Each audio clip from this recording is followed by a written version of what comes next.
Good to go. All right. Thank you, everybody. This has been an adventure in technology. So let's just roll right into this. This presentation, luckily, I've got a lot of flexibility. So we're just going to jump in and get things rolling. I'm going to make this minimize. Hang on one sec. There we go. All right. So off we go. So it's set presentation, the fourth of 4. So thank you, everybody, for coming back and participating. Just a reminder that we've got the video archive. So sessions 1, 2, and 3, this one will be up there at the janellegroup.com/video slideshow. Just reminding you that our goal in doing this seminar or this workshop series is to increase your quality of life by helping you connect with how you think, feel, and behave regarding your choices about your stuff. So with that, we've got, what I want to do is go over at what we'll do today. So I've got a couple of polling questions that I'm going to pop up here shortly. So using a scale of 1 to 5, where 5 is the best, is the theme. A couple of questions. I'm going to do a quick recap of how we got to steps 7, 8, and 9. So then I'll do step 7, 8, and 9. I'll include 6 more tips that'll be useful for our decluttering ninja crowd. And then we'll open it up to discussion and some sharing if people have some stuff they'd like to convey to the greater audience. And then we'll talk about okay, we got this far, now what, where to from here? And we'll wrap up with the summary poll and then the final Q&A session. So that's how we'll roll the rest of our session today. All right, so jumping right in, declutter is the acronym that we use. And as we've gone through this, we'll be focusing on the last 3 steps here. But just to recap, if you remember from session 1, step 1, is we decided what to clutter. We talked about the frogs and the elephants. The elephant in the room that you have to eat 1 bite at a time. The frog that you don't like to eat, but as you learn to eat frogs, you learn to love eating frogs, that kind of concept. So those things that are distasteful to you, if you just kind of take that elephant concept and just eat a little bit of the frog at a time, you can get rid of those things that are unpleasant or more stressful or emotionally involved, whatever the case may be. Then we moved on and we talked in sessions 3 and 4 about the kit, looking at making discrete categories that you can use in any decluttering task around your home or even at your office, if you still have one of those. And then we looked at laying out the kit, and then we moved on to understanding how to tackle the area. So if we're looking at your home office, how can we break it into smaller grids to make that elephant more digestible? And then we moved right into a whole series of questions that you can ask yourself about decluttering, and that was all part of the last session. Step 7 is all about basically, if you think about sifting all of the things that you have been decluttering and sorting and going through, step 7 is really about just to take that pause before you move forward and go through and look and see, is there too much in my keep pile? Do I need to go through it again? So taking a little bit of time to go over it again so that you can check what you have is what you really want to keep. So again, one more filtering, one more kind of decision-making tree to winnow things down, especially if you've got a lot of things. You might have started out with, oh, I like this, this, this, and this, but by the time you get done with all of your decluttering, you might realize that those 4 things, I need to make a more refined choice about what I want to keep. So that's what step 7 is really all about, is making that one last pass through. Are there things that I really can let go of or that I just don't need in my life anymore? So if you spend a few minutes, make sure what you are keeping is really what you want to keep, and you won't be wasting space by keeping too much of any one thing. Great example is if you're downsizing and you have you had a whole party set of wine glasses and accoutrement, and you're realizing that in your new living situation, you might have 3 or 4 friends over, but not 20. So thinking about keeping multiples of things, again, just looking at it from that standpoint so you can reduce the keep pile and make your life more manageable. Step 8 is the everything away part of it. So you start by putting back everything you want to keep in the space. And quick note, when you're doing this part of the process, it's really worth getting out the spray bottle and the wiping rag and disinfectant or whatever. Clean everything up because everything's out of the spaces. Go ahead and do that vacuuming and cleaning and wiping things down. That way you can see immediately where things go. So as you're starting to put things back, put them back just in a sense of what makes sense for what I'm doing right now. So you put things back in their cupboards, their spaces, their drawers, and don't overthink it and think, oh, I gotta get dividers and bins and containers. Not yet. What this process really involves is letting the passage of time be on your side. So the first step in putting things away is put things back generally where you want them to be. And then as you go through the decluttering phase, you can put things back roughly where you want them to go and let some time pass as you move through that. So say you finish decluttering on a Sunday, give it a week, use the space, give it a couple of weeks, whatever's comfortable. When you use that space and you start realizing, you know what, that drawer would be perfect if I had a couple of dividers. So just think about giving it some time so you can make a more informed choice about how you want to divvy up the space before you go out and spend time and money in creating things that you aren't quite sure that that's how you want that space to exist. So be thinking about, as you're putting things away, the functionality of the things that you're going to use. Things that you use more frequently, closer to you, things that you're not as inclined to reach for or need as frequently can go on higher shelves. Those kinds of simple philosophies will be useful. And then this is the part of the phase where you're putting everything away, where you might have gone through your keep pile again and you're putting things away and you realize there's still a pile of stuff. And you know that you've done your decluttering, so there's going to be a selection of things that you're going to want to get rid of.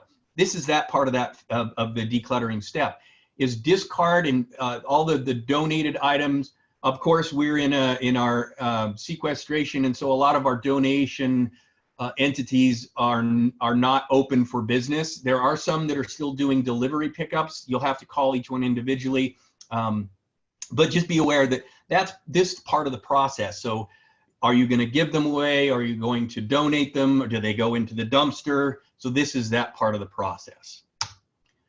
And then step 9 is, that's my favorite part, is to relax and reward yourself for a job well done. So rewarding yourself, there's a strategy behind rewarding yourself. When it comes to rewarding yourself for these kinds of tasks, I've got a few highlights that I want to point out. 1, don't pick a reward that negates what you've just achieved. You've just decluttered your home office. Your reward should not be to go buy more stuff to clutter up your office. So just be mindful that a reward should be something that doesn't have to cost anything. It shouldn't take a whole lot of time away from what you're doing. But again, changing habits is difficult, and it will take time for you to be aware of some of the choices that you're making, and just give yourself a break. Just understand that this is part of the process. If, again, part of your SMART goal when you started out was to declutter a space, you want to keep it decluttered. Part of that process is making different choices about what you bring into the space. Pick a relevant reward. This is something that something to do with what you've just done. So if it's relevant to the home office space, and the reward might be, well, here's a great example. My mom just started picking up knitting, just never done it before. And my mom is probably closer to your age, obviously, than my age, but she's 79 years old, and she's never knitted. She just went on YouTube and did her thing and got the accoutrement, and she used it as a reward for dealing with her home chores. So she would do a home chore, and the reward was she would get to spend some time, 3 or 4 hours doing some knitting. So she's kind of used that to reinforce what she's doing. For example, you may have finally sorted all of your bedroom, your entire master bedroom, to organize it really well. One of the ways you can reward yourself is use that space, have yourself a nice early breakfast in the room, and really just exist in the space and enjoy the effort that you put into cleaning it up, and just be present in that space. Pick something that truly motivates you. Obviously, that's going to be different depending on what you're doing.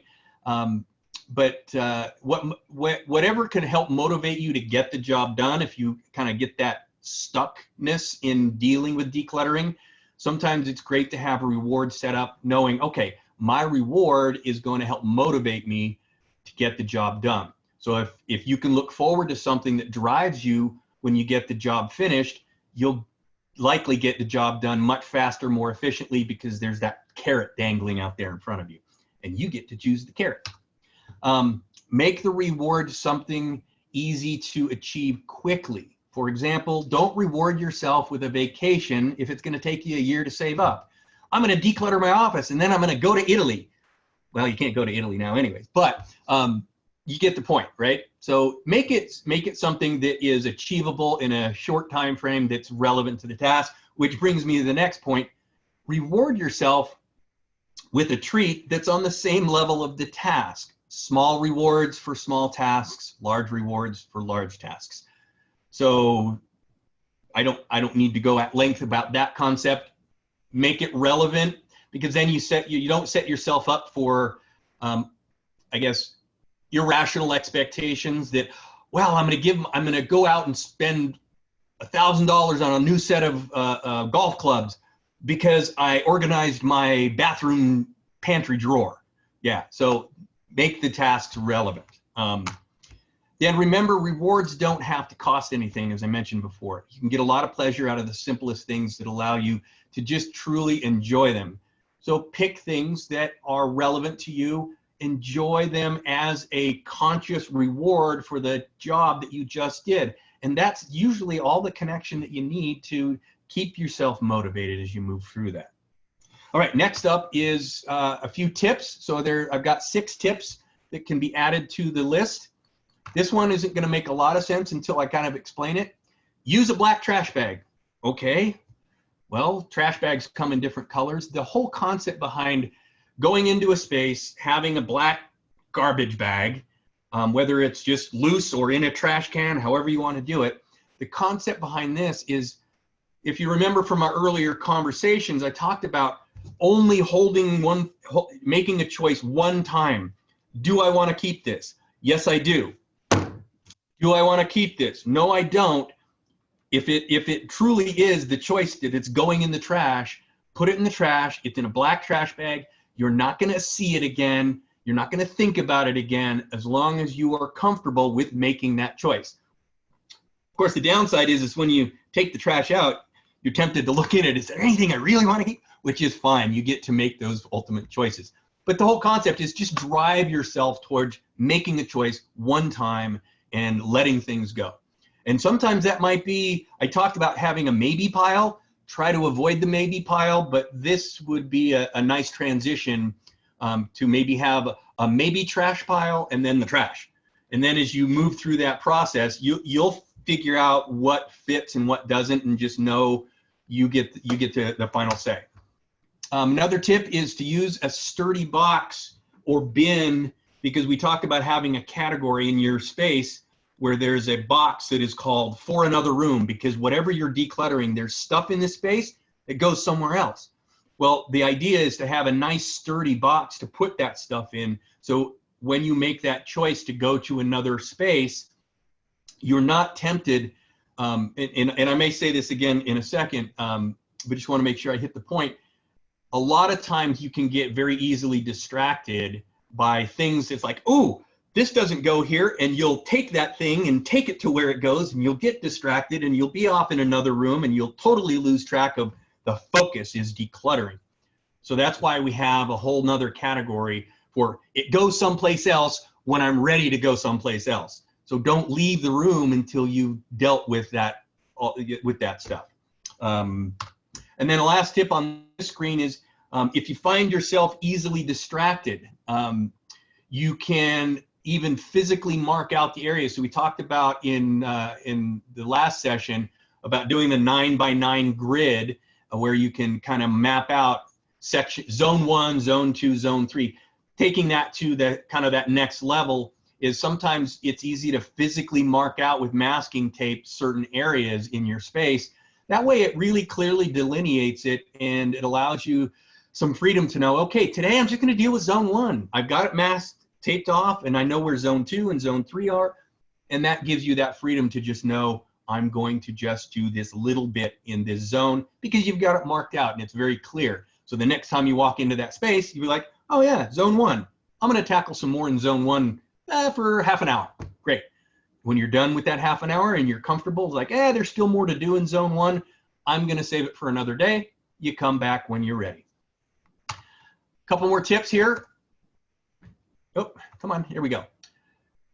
Yeah, so I'd mentioned this. Don't move out of the space until you have finished. So if it goes in a different room, don't be tempted to wander off when you find something that goes somewhere else. And again, the distractions mean that things will no longer, they'll take longer, and you're more likely to not finish because you're just off taking things to other rooms, and it can be exhausting. You have a finite amount of energy to direct towards these tasks, and as we know, energy is kind of at a premium as we age. I want more energy in my day, so you just got to make more, I guess, thoughtful choices about how you want to spend that time. Next tip is make it fun. Again, it can become overwhelming if you've got like Bob. I think he's got his entire garage that he's dealing with.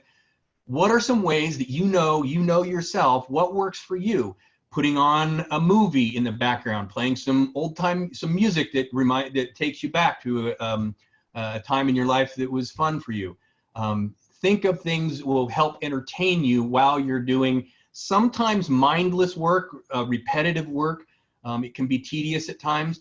So think of ways that you can engage in it and make it fun. On that note, I'm kind of a time-oriented person. I love having a timer, time commitments. So however you want to time your system. So if you go into your home office and you're going to deal with zone 1, set a timer for 15 to 20 minutes and just give it a go. Let it run. Get as much done as you can in 15 or 20 minutes. When the timer goes off, quite likely you'll look down and go, oh, wow, I got a lot done in 15 minutes. I can do another 15. Again, building on that momentum, not exhausting yourself, paying attention to your energy level. Are you eating and drinking and doing the things that you need to keep your energy up? But know that as you feel like doing more time, so you might start off with a 15 or 20 minute round, you might graduate to saying, you know what, I know I can do 45 minutes of this. Great. Maybe that's your timer. But adjust that based on, every day is going to be different than the next. So if you kind of have a poopy day, but you still want to get a little bit done, set it for 10 minutes. Every little bit counts when you've got an elephant to try and eat. And wow, there we go. So we wrapped up. I'm going to move this over here. So we wrapped that up in kind of record time. How are we doing? We're doing 10:35, so we're good on the timing. So let's open it up here. Whoop, click on that. So what I'd like to do is open it up to just an open session. We'll open up the mics. And the idea here in an open discussion is if anybody would like to chime in with their experience in looking at identifying your elephants and frogs, clarifying your SMART goal. In session 2, clearing out your workspace, doing the category cards, or in session 3, using the 3x3 grid. So just thinking about kind of the totality. If anybody would like to share, I'm going to figure out participants and unmute all. So I'm going to unmute everybody and just first come, first serve, announce yourself, tell us who you are, and give us your feedback. Ready, set, go. All right, everybody. Anybody up front? Free consultation. Call 800-960-1575. 800-960-1575. Hello? Details, visit OptimaTaxRelief.com. All right, somebody's got something on in the background. 50 KSTE.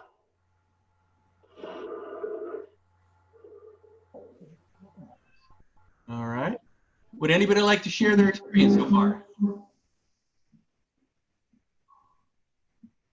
I was tempted to go outside. The weather's been so nice. So I had to change my goal from cleaning inside, uncluttering to uncluttering outside. I did a garden yard and it really was fun working at it. Very good, Jean. That's Jean, correct? Hi, baby. Yeah, very good. Thank you, Jean. I think we heard you. Anybody else? Hi, this is Pat. Hi, Pat. Share with us. Hi. My issue is I like the idea of the 9-box grid. The problem is that I've got so much junk that I don't have any place to put the 9-box grid unless it's out in the backyard, and I can't do that because of the automatic sprinklers. So what do we do at that point? At that point, you need to think of more of a virtual 9 by 9 grid. And that might be useful. I don't know the space that you're speaking of, but that might be useful for just having either a mental picture of what you're calling your zone 1, and you might not be able to lay out a grid, because typically what I would do is I'd walk into the space, say it's the master bedroom, and I would mentally or even physically with tape mark out on the floor, here is zone 1. From here to here, that's zone 1, and I'm going to deal with that. If that just doesn't work because of the amount of stuff that's in your space, then it would just be more of a mental picture. You could even write it down saying, all right, zone 1 is you can make the entire part of zone 1 your master bathroom for that matter. But creating a way for you to envision what you're calling zone 1, zone 2, zone 3, and it could be simply like, all right, zone 1 is my dresser, zone 2 is my bed, zone 3 is the stuff on my bed. However you want to break that up, so it gives you a way of chopping up your elephant into smaller pieces. Does that help, Pat? Yeah, a little bit, except I've got animals, and I know, who is it, the Marie Kondo, keep the things you love kind of thing. And what she recommended is that cleaning out closets, that's one of my big bugaboos, and, dump everything on the floor, and as you pick up each piece, and if you have a little heart tug in it, then you keep it. If you don't, then you toss it or donate it or whatever. But here again, I've got animals, and they'll have a ball with piles of clothes on the floor. So that's just my biggest issue. I think I need to rent a big auditorium, and so I have places to put piles of stuff. But anyway, I like the idea. I think I'm in the phase now of just do it. Get over the overwhelm and trying to do everything at the same, putting everything in the top priority, and just try to prioritize and just do it. You're absolutely right. And I'll share you a term. It's a term I helped invent with a friend of mine. And it kind of encapsulates everything that we're all trying to do here, is to become what I call a solutionaire. So somebody who is an expert at solving problems. So you just have to think outside the box when you run into these hurdles. What are some realistic options that will help you solve that problem? So if your animals are distracting you, is there a way that you could have covered bins so that they can't get into the thing? So again, just brainstorming, thinking of ideas, what's possible. Can I put them and if you're only going to take 30 minutes, can you sequester them away for 30 minutes while you do some decluttering and then clean your stuff up? So again, brainstorming around what your limiters are, what are some things that you might be able to advance to keep you moving. And again, you're right, just get over it, get it done, ask questions when you get stuck, but you're well on your way. One more thing, and then I'll quit hogging the space. But no worries. The thing that I have actually helped a couple of hoarder girlfriends clean up their stuff. And it's because I don't have the emotional attachment that they do. So I am able to say, get tough with them. What I need is I need a girlfriend to come over and help me, because I've got a lot of emotional attachment to this stuff. Right. So, that was then, this is now, and move on. And I need somebody to be tough with me. So I'll find one of my tough girlfriends and have her come over. Well, that's such a great point to make. It really is that attachment, and you become keenly aware of it, especially when you do what you just did. you become keenly aware of that emotional attachment to things that you own when you're looking at helping somebody else. You know, that's one of the things is becoming a senior moves manager. One of the things that you learn right out of the gate is everything has value. I don't know what the value is. You do. So as I'm helping clients go through the decluttering and downsizing, it's a process, because I can assume that this pile of paperwork is meaningless, or this puzzle that doesn't look like it's ever been built is meaningless, but I don't get to make that choice, as I talked about in earlier pieces. So utilize that. See how you can maybe perhaps train yourself in a way to become your own taskmaster. How can you detach? Is there something you can do, only you would know, to detach from the connection? And part of that is just becoming emotionally aware. Ooh, there's something to this. This calculator was given to me by my great-grandfather. No, not really. But you know, it's like, so making that connection and owning that. So if this is truly something, actually, I had a great story. This is not the stapler that I had. It was given to me by my 7th grade teacher as kind of a carrot for me to do my math homework for a week.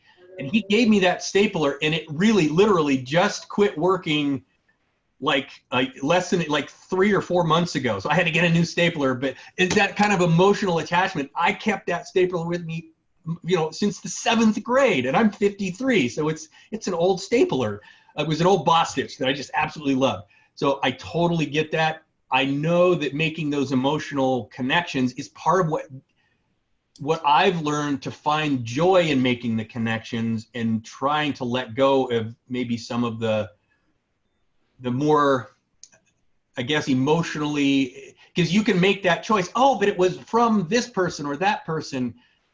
Again, you have to be thinking more globally, not in the moment about that one item. What is your goal long-term for the lifestyle that you want? And a lot of times that means you're going to have to get rid of some things that you might normally, if you had all the space and all the time in the world, you would hang on to. So thank you so much, Pat. I appreciate your feedback. One thing I forgot to do at the very beginning was to do some polling questions. So I'm going to go ahead and take a moment now and start the polling question that I had set up that I was supposed to do at the start, but I didn't. So 2 questions on the scale of 1 to 5. So here are the questions. I'm launching the poll. Question number 1, how useful has this workshop been in meeting your decluttering needs? So on a scale of 1 to 5, 5 is the best. So plunk your answer in. And then question number 2, how much better have you become at decluttering since week 1? Obviously, if you haven't been here for all of them, that's fine. But just give me some feedback on that. Thank you very much. We'll let that run for a minute or 2. All right, so while that polling question is rolling, I'm just going to advance the slide and talk about where we go from here. From here, it can really be about setting the next set of goals. So going back to the original SMART goal, what are the elephants? Again, specific, measurable, attainable, repeatable, and timely. Going back to those SMART goals, they can be a real useful tool when you're just scatterbrained and I need to focus. Set a goal, set a small goal, set a set of goals that will get you to the ultimate goal. So if your ultimate goal is to declutter the entire garage, I think that was Bob's SMART goal. Setting those smaller goals along the way will get you there. Again, eating the elephant one bite at a time, setting up a routine, making it part of make it your job. I mean, whatever mental tricks you want to play to put you in the space so you can engage in that task with a little bit of joy, a little bit of understanding, and some background, and knowing that if I just do these things, I will get what I'm looking for, which is a decluttered, downsized space, and make my life that much more enjoyable. Retake 4 weeks. So starting on the 12th, so next Tuesday, I'm going to start this cycle over again. If you enjoy this interaction and you want to just be part of the next generation of the decluttering workshop, we're going to start session 1 over again. And depending on who's involved and in interacting, I learn things constantly. So I'm going to revamp the PowerPoint. It'll be structurally the same. But as I learn more, I'll just keep sharing more information. So you're more than welcome to join in the next set of same workshop, same 4 series, just a lather, rinse, repeat version. And then Janelle Moves Made Easy. We have a service that we provide called Living Simplified or Living Simply. It's a 4-fee service that if you're interested in Pat, you were talking about having that friend come over. Well, for a fee, that's part of what I do is being a senior moves manager is I can do kind of one-on-one sessions to help you kind of get over those things and be that person helping you ask those questions and kind of weave your way through the decluttering, help you strategize the 9 by 9 and just being in the space. Now, clearly, we're still in our space where I can't come to your house until we get over the COVID-19 sequestration. But there are things that we can do remotely, one-on-one. So if you would like to know more about that, I'll be asking you a poll question here when we wrap things up. All right, so we've got Q&A session going. The poll is just done. It's been about 3.5 minutes. Thank you for your feedback and in that poll. And then my last poll question, and then I'll get to some Q&A. So this is a polling question. I'm asking 2 quick questions. One is, would you like to be pre-registered for the May 12th session? Again, same idea. If you sign up for May 12th, you're going to be doing May 12th, 19th, 26th, and June 2nd, or whatever that date is. My calendar's not in June. So the next 4. So you sign up for the May 12th, and you'll be pre-registered for all 4 of the next session. There's also the May 22nd, our Retired Living Truth series, The Truth About Cannabis for Seniors. If you've already answered yes to this, you don't need to. But if you're not sure, answer yes because you want, and we'll filter through it. If we've seen your name before, we'll only bug you once.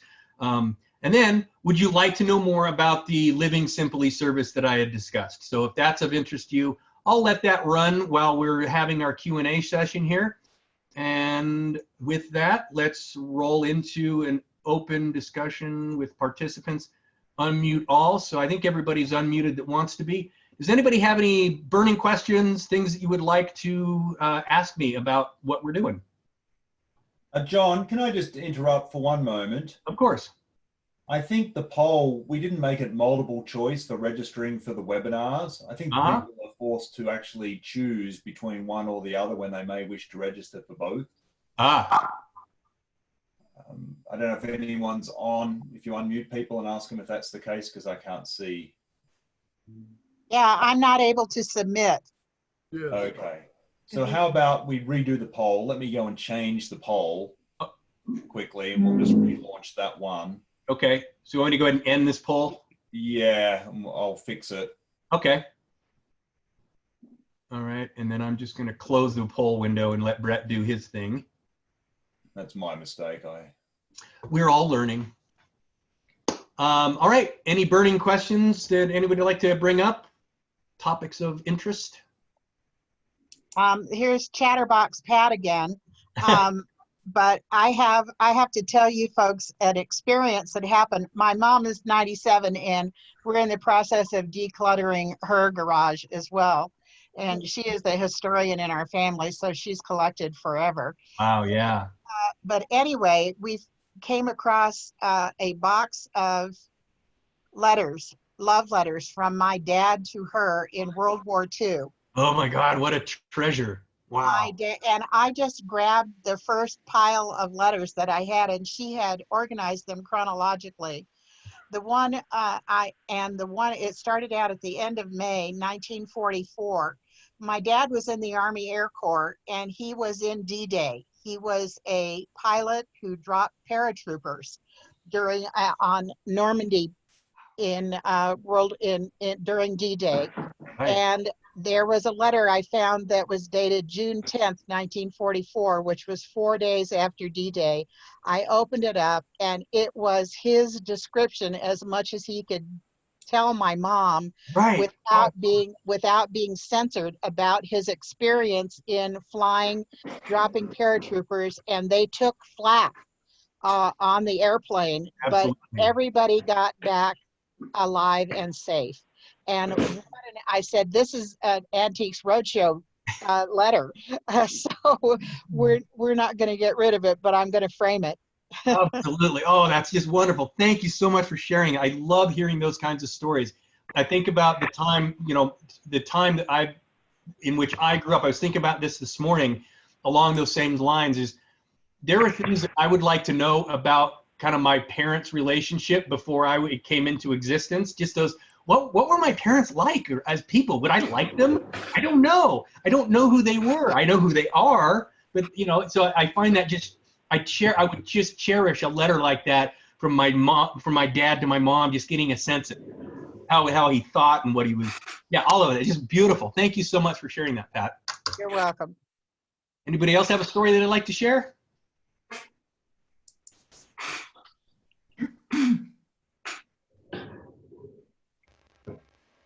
All right.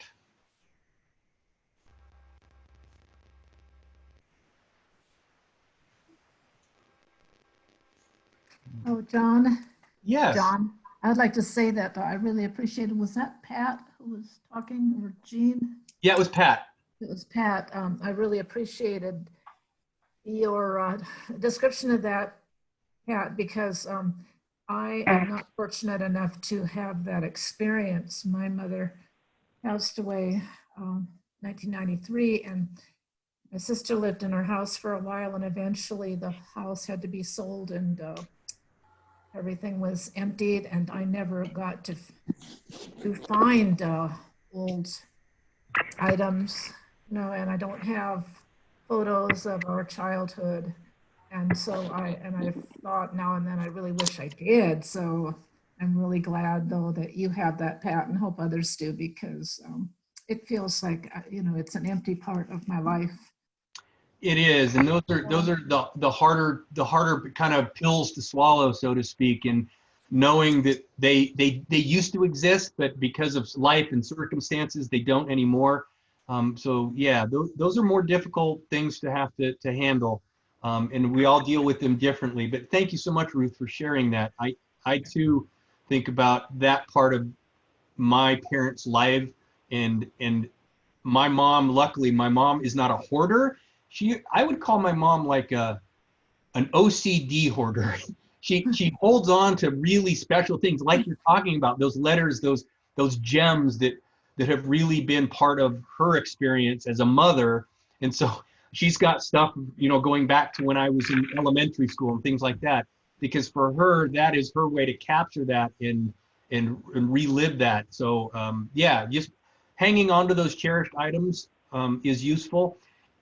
And I would only say that holding on to them as long as they serve you and not imposing upon your relatives or your siblings or your progeny that you assume that they're going to want all these things. My mom and I have had this conversation, and she's like, I know you're not going to want this stuff.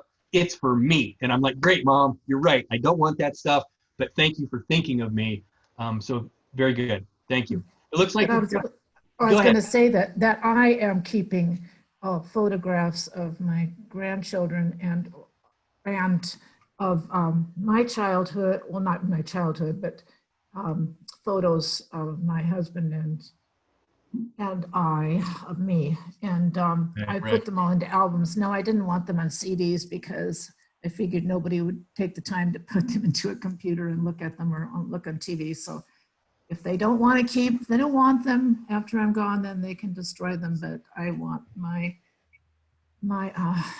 grandchildren to be able to access that thing that I didn't have, the history, the ancestry. And right, right. That's very well put. Thank you, Ruth. Yeah, we've got the poll going. It's been going for about 3 minutes. Looks like we've got a good amount of people answering that, and we're rolling up on the 11 o'clock hour.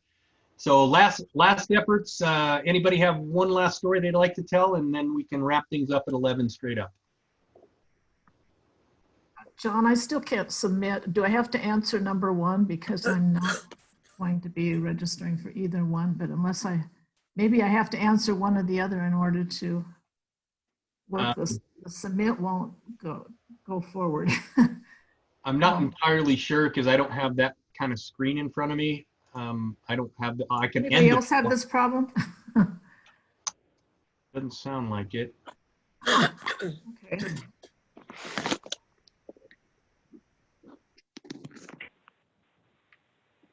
I think, Ruth, you should be able to just close that window if you don't want to respond at all. Well, Yeah.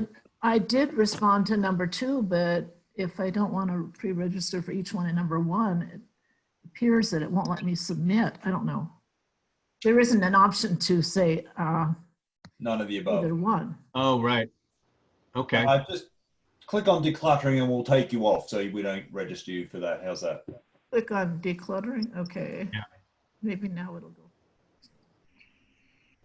See, Marcia Beck wrote something here. I had the same problem. I had to do a response. I just selected one. Okay. Okay, we'll Okay. take Marsha as well. Yeah, it let me go. There should be an option to say no, thank you, or something. No, I don't have time, or something like that. No, thank you, Ruth, for pointing that out. We'll make sure next time none of the above or something to that effect. Thank Okay, you. great. Realize Live and learn. forced you to choose something. Yeah. Good call, Ruth. That's great. Learning for all of us. Right? Right. Well, very good. Hey, Doug. We unmute you. Hang on. Maybe unmute everyone, John, if they. Well, you already have. Okay. I thought I did. Yes, you did. Why won't it let me? Hey, John. There we go. Brett. Doug, I got you online now. What's up? Okay. I have a question about this poll. I don't want to answer anything on the first page, but I do want to answer something on the second page. So Okay. how can I? So select, we just ran across this. So select the May 12th one. That'll be a choice. I'm making a note that I'll take you off of it, but that will allow you to answer both questions and submit the result. No, sorry, Okay. John, I went and ended the poll 10 seconds ago. Oh, okay. So Gail, were you interested in the Living Simply service? Yes, I was. All right, so I'll make myself a handwritten note to add you to that, and I'll give everybody who said yes, I'll give you all a call in the next few days and go over all that, okay? Okay, good. Great. Thanks so much. Betcha. And Doug, finally, thank you, sir. Yes, not a problem. One of the things that I was going to mention is in coming across some of the old photographs or old letters and stuff like that, I understand the reluctance to make electronic copies of them because who's going to go to their computer to open them up and all this kind of stuff. Yeah. But if you're making these for the younger generation, they go to the computer first, and then if they can't find it there, they may take the time to go look in the library. But one of the things that you can do is indeed make electronic images of the old photographs, of the old letters. Right. You can, most printers have a scan function on them. Right. And you can create a directory that has, and you can categorize it by, okay, these are war letters, or these are sweetheart letters, or these are children's pictures. I've got some pictures of me when I was, when I was about that big, and playing in my backyard in Chicago, for crying out loud. Oh, fantastic. Yeah, those things are really kind of neat. And we've got some pictures of my wife when she was that size in her home in Maryland. So just having those around to look at occasionally is fun. The other thing that you can do with pictures is if you have a picture frame that only has one picture on it, you say, oh, golly, that's a nice picture, but there are picture frames, electronic picture frames that you can fill and say put 30 or 40 pictures in, and they rotate through. So you have and you glance over and see a picture you haven't seen for a while because you're not concentrating on it. And it's kind of a fun thing of jogging your memory about fun memories. So Yeah, exactly.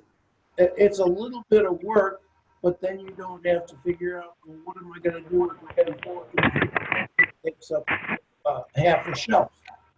No, that's a perfect point. It just reiterates the same point I made a few sessions ago, but it's great to just recycle those concepts. Having those, I have a screensaver on my computer, and my photos that scroll through my screensaver are the memories from like the last 5 or 6 years that I've just, some of my favorite pictures and things that I've done. So that's a great point to just reiterate that in sorting and organizing the electronic files, it can become a project that will yield years and years and generations of useful cataloging of your life. And you know, if you want to pass on things, those are the kinds of index things that make things way more pleasant to engage with, especially for the younger generations, versus going into the garage and opening up a cardboard box with, you know, 300 pictures in it. How am I going to deal with all that? But being able to see the June 10th, 1944 letter from Grandpa, that kind of thing, that, and you know, beautiful. That's a great concept. Thank you. Unfortunately, that project makes a side project of Right. not declutterizing, but reorganizing and making it useful for the future. So, Yeah, and that can be thought of like an entirely different elephant that you get to eat, and it creates its own little microcosm environment of things you can deal with.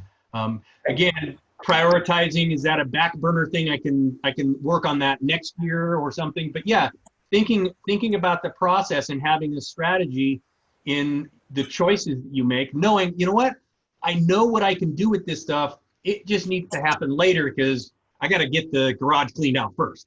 But yeah, that's a great point. All right. Well, Sounds like a frog to me. Yeah. Each frog. It can't be. Also, you could send them away, I guess, to Shutterstock or. Yeah, there's services that you can pay for that to be done just as well. Yeah. Looks like I got a whole bunch of people dropping off. I just wanted to wrap things up and say thank you so much for letting me participate in your lives and be part of your decluttering, becoming a ninja, and helping you out. We'll be doing this again next Tuesday and on into the future. So I look forward to hearing from you, and then obviously seeing you in person when we get the Retired Living Truth series up and running back at the RSAR sooner rather than later, we hope. Thank you so much, everybody. I want to thank you, John. Yes, thank you, John. Thank you, John, and thank you, Well Brett. done. Love it. Thank you so much, everybody. Thank you, Brett. Be safe, and we'll see you next time around.